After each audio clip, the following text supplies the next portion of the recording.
Dave Rubin, welcome back to The Issue Is on a cold and rainy Washington. This is the weirdest weather you could possibly have because we're like 1 degree higher than snow. So we've just got half snow, half rain. Yeah. But the mood of the country is much more positive, I would say, than the weather at the moment. Well, let's talk about that. Yeah. How would you describe the mood of the country right now?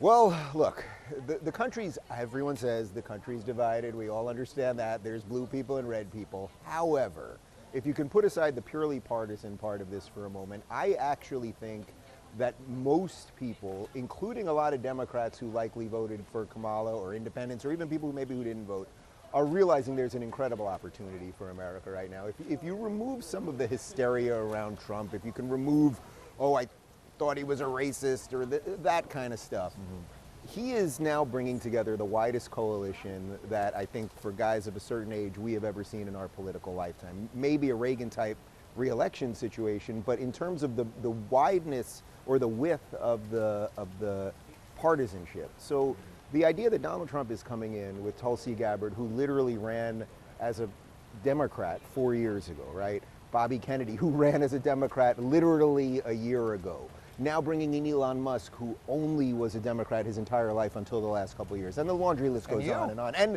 people like me and many others, and Joe Rogan, and this long list of people. It's like there is an opportunity right now to move the margins to the margin where they belong, take a wide 10. And what does the wide 10 stand for?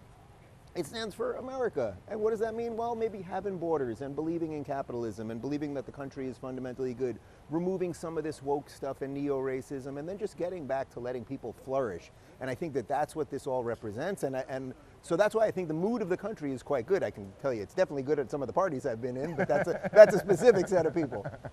But you think about like 2008, 2009, Barack Obama had a huge coalition. Democrats had huge majorities in that building behind us. Yeah. And then some think that they overstepped, which has been the history for so many different parties, Republicans and Democrats. They overstep when they get too much power. How does Trump avoid overstepping and going too far? It's a good question, and I think it's sort of baked into the wide 10 part of this. You know, it's not that Obama had a really wide 10. He brought in a whole bunch of new voters, young people, right? I mean, that was sort of the first Facebook election. So these were people that weren't that familiar with politics or were just voting for the first time. What Trump is doing, although there were plenty of new voters too, and definitely in different demographics than usually vote Republican, but what he's done is bring in people that ideologically were against him just a couple of years ago. I mean, some of the most radical anti-Trump people are now his biggest supporters, right?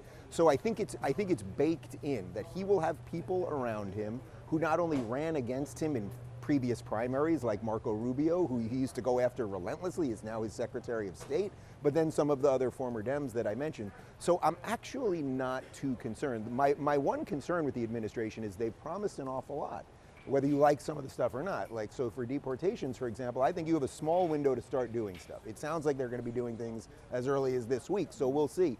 But I think there's every reason to just get out there and get running. Show people that America can do things again. We've been in a 4-year slumber, and we got very close to completely upending the system, and I think this is the chance for the restoration. What do you want to hear from him in terms of the inaugural address? I guess to some extent, you know, offering the fig leaf for the people that aren't quite there yet. You know, there's an awful lot of people. One thing that I'm hearing constantly now that you're probably hearing too, is a lot of people who did not vote for Trump suddenly saying they're not that upset that he's president. So we've heard this now. We're hearing this from major people. I mean, Stephen A. Smith said it on my show from ESPN. Bill Maher has been saying it. Charlemagne the God's been saying it. So a series of people who did not vote for him just 3 months ago, in essence, are saying, it's going to be okay. So I think if Trump keeps showing those people that it's going to be okay, and then doing good things. If the economy starts going again, if we can lower interest rates, stop endlessly printing money, get the border going, do something with deportations, and then people start feeling, boy, I remember when America worked and it wasn't just this endless hysteria that we've been through or endless slow motion depression that we've been through for these last couple of years. I think that's the move. So some fig leaf to that side, and then really just show people there is a vision now for America again.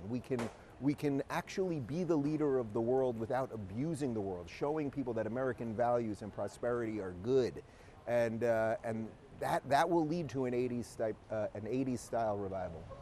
So you used to support the Democratic Party. Democratic Party is at a crossroads right now, an inflection point, and it seems like they could go left or go more towards the center. Where do you think the party goes, and what would your advice be to the party? In a normal situation, I think that there should be a healthy tension between Republicans and Democrats, between liberals and conservatives. I think that's good as a pluralistic democracy with over 300 million people. It's good to have the two sides somewhat fighting in the middle.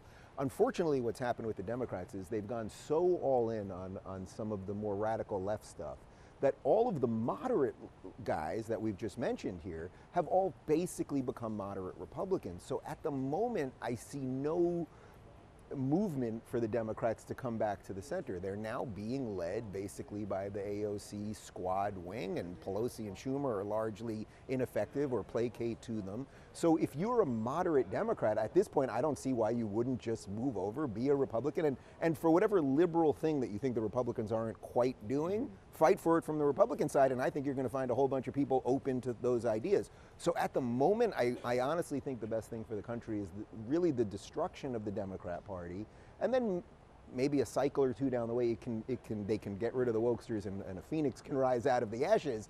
But for now, I just think they've made their choice. They ran the worst candidate possible in Kamala Harris, someone who had none of her own thoughts, but just was a perfect representation of the woke machine, and America soundly rejected it. So unless they want to, have the mea culpa about that, no. If you're a decent moderate Republican, a moderate Democrat, come over to the Republican side. Is there anybody you see that could be a reason to hope on the Democratic side?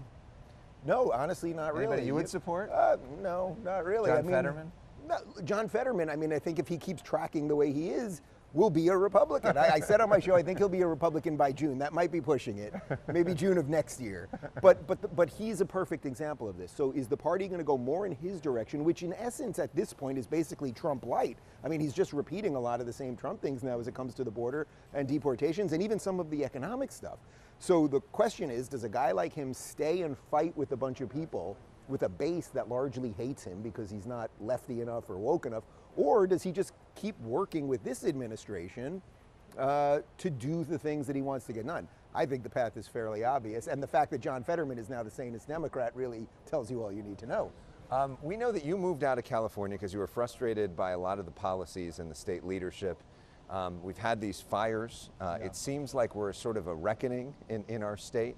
Do you think that we are at an inflection point in terms of California politics? Do you think that people might start seeing things a little differently? Well, Alex, my friend, you can tell Gavin Newsom next time you see him that maybe he should have listened to guys like me. And quite literally the hundreds of thousands, or now it's probably upwards of 1 million people who left California over the last 3 years post-COVID, but the many more who are leaving now. And I was just talking to my real estate agent in Florida. Florida already has a boom. We're about to have a secondary boom of all of these people that are going to come post-fires. I don't know what rock bottom is for California. I really don't. I mean, if you still voted for Democrats after COVID and what they've done with crime and drugs and sanctuary state and sanctuary city and now with the fires and all of the DEI stuff and all of that, look, it's a state with a Democrat governor and mayor and supermajority in the legislature and all those things. And if you look at the results, what are you getting? But people in California, and maybe it's because California has a lot of natural beauty and still does have beaches and nice mountains and all those things, they're in some sort of stupor. And I don't see what that rock bottom is. I love California. I did not want to leave. I had a great life there, but at some point the rubber meets the road, and Gavin Newsom's got to go. He should step down in shame. I really believe that. He should have stepped down. You don't think that's actually going to happen? No, I don't think it's going to happen. Yeah. I don't think he has shame in him. I think that's a different thing. But there's a lot of people say that about Trump. That might well be, but if you look at the results of what Trump has done as a public official, I think the results are much more positive, and I really think we're going to see a lot of evidence of that. But so much of this falls on the feet of Gavin Newsom, and it falls on the feet of the voters too. But I've seen no contrition out of him. Lying to that woman that he was on the phone with Joe Biden, and then a second later when she pushed him on it, admitted there was no cell service.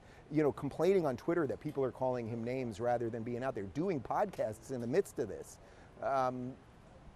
No, Cali's still in a lot of trouble. It's unfortunate. Look, you live there. There's a lot of great people that live there. The people don't deserve this. I would venture to say even the people who voted for this don't deserve this, because people were just confused.